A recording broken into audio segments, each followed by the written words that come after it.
রোজ সকালে সে জঙ্গলে যেত কাঠ কাটতে।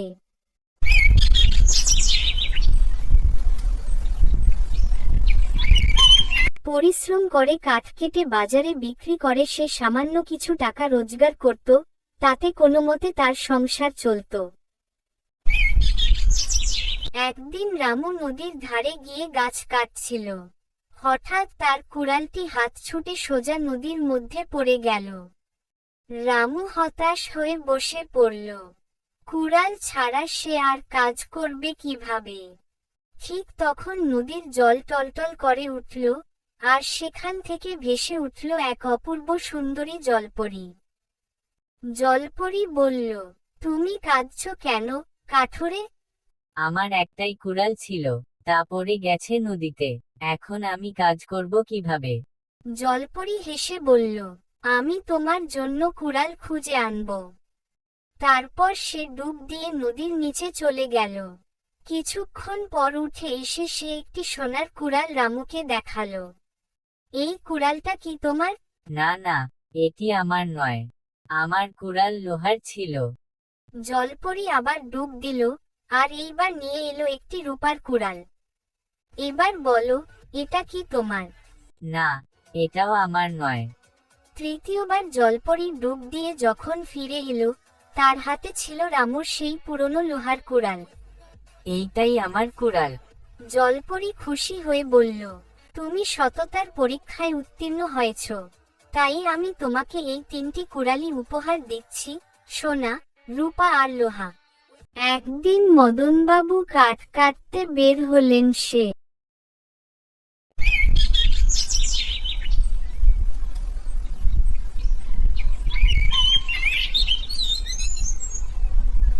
জঙ্গলের পথ দিয়ে হাঁটতে হাঁটতে সে জঙ্গলে পৌঁছে গেল। সে জঙ্গলে অনেকক্ষণ গাছ কেটে এক জায়গায় করল। অনেক সময় হয়ে গেছে বলে সে মাথায় লাকড়ি নিয়ে বাড়ির দিকে হাঁটতে লাগল।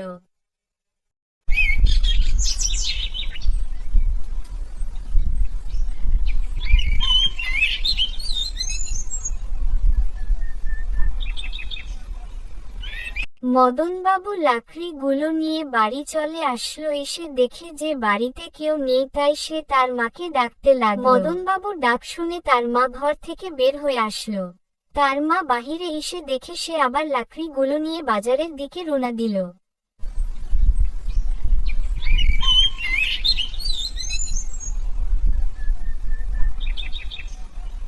সে হাঁটতে হাঁটতে বাজারের ভিতরে ঢুকে পড়ল। সে বাজারের ফাঁকা জায়গা দেখে লাকড়িগুলো নামালো। নামানোর সাথে সাথে একটা লোক আসলো লাকড়িগুলো কিনতে। মদনবাবু লাকড়িগুলো বিক্রি করে বেগ ভর্তি বাজার করে বাড়ির দিকে যেতে লাগলো। সে বাজারগুলো নিয়ে বাড়ি চলে আসে এবং ঘরে বাজারগুলো রেখে দিতে গেল। প্রতিদিন কর্মতো সে আবার কাঠ কাটতে বের হলো।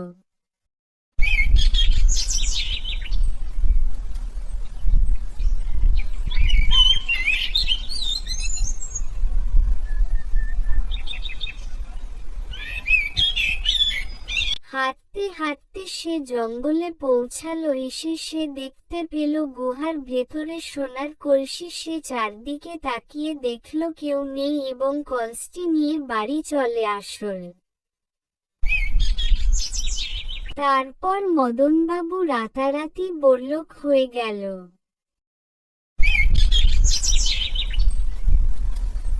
এক জঙ্গলের গাছের ডালে থাকত 2টি টিয়া পাখি। তাদের নাম ছিল মিঠু ও রাঙা। তারা ছিল খুব ভালো বন্ধু। প্রতিদিন একসঙ্গে খেলত, খেত এবং গান গাইত। একদিন ঝড়ে মিঠু উড়ে গিয়ে এক বনের অন্য প্রান্তে পড়ে। রাঙা খুব কষ্ট পায়। তারপর সে সারাদিন খুঁজতে থাকে মিঠুকে। জঙ্গলের শেষে সে এক বৃদ্ধার ঘরে মিঠুকে খুঁজে পায়। তারপর সে দেখে যে বৃদ্ধা মিঠুকে অনেক আদর করছিল। রাঙা এসে বলল, বৃদ্ধাকে, ও আমার বন্ধু, আমরা আবার একসঙ্গে থাকতে চাই। বৃদ্ধা খুশি হয়ে বলে, বন্ধুত্বের মতো সুন্দর কিছু নেই, যাও একসঙ্গে থাকো। 2 বন্ধু আবার একসাথে ফিরে যায় বনে। বন্ধুত্বে ভালোবাসা ও দায়িত্ববোধ থাকলে দূরত্ব কিছুই নয়।